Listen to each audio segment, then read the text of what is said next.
Prince Mamun ও লায়লা আখতার দুজনেই টিকটকের আলোচিত নাম। ফেসবুক, ইউটিউবে বিনোদন ভিত্তিক কন্টেন্ট বানিয়ে বেশ আলোচিত তারা। শুধু তাই নয়, কখনো টাকা নেয়া আবার কখনো শারীরিক অত্যাচারের অভিযোগও তুলেছেন দুজনের বিরুদ্ধে। তবে সবকিছু ছাপিয়ে লায়লা মামুনের নামে করেন বিয়ের প্রলোভনে ধর্ষণ মামলা। 9 জুন প্রিন্স মামুনের বিরুদ্ধে রাজধানীর ক্যান্টনমেন্ট থানায় একটি মামলা করেন লায়লা। আর সেই মামলায় গ্রেফতার হয়েছেন আব্দুল্লাহ আল মামুন ওরফে প্রিন্স মামুন। সোমবার রাত 9:30টার দিকে তাকে কুমিল্লা থেকে গ্রেফতার করা হয়। পরে কুমিল্লা পুলিশের সহযোগিতায় তাকে ঢাকায় আনা হয়।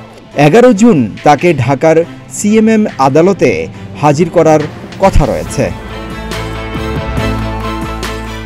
মামলার অভিযোগে লায়লা বলেন, প্রিন্স মামুনের সঙ্গে 3 বছর আগে সামাজিক যোগাযোগ মাধ্যম ফেসবুকের মাধ্যমে তার পরিচয় হয়। এক পর্যায়ে বিয়ের প্রলোভন দেখিয়ে তার সঙ্গে প্রেমের সম্পর্ক গড়ে তোলেন মামুন।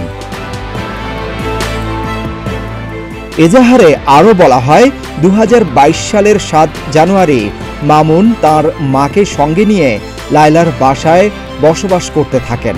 এরপর থেকেই বিয়ের প্রলোভন দেখিয়ে লায়লার ইচ্ছার বিরুদ্ধে একাধিকবার শারীরিক সম্পর্ক স্থাপন করেন।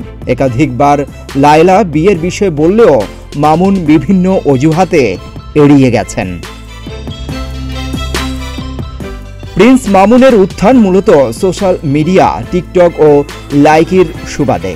নিজের করা মিউজিক ভিডিও সেখানে পোস্ট দিতেন মামুন। সেখান থেকেই তার পরিচিতি এবং জনপ্রিয়তা। একটা সময়ে নাচের ভিডিও অনলাইনে শেয়ার দিতেন মামুন। শেয়ার দিতেন অনেক মজার ভিডিও। এক এক করে জুটে গেল অগণিত ভক্ত। অনলাইন থেকে তার জনপ্রিয়তার ঢেউ এসে পড়ল অফলাইনেও।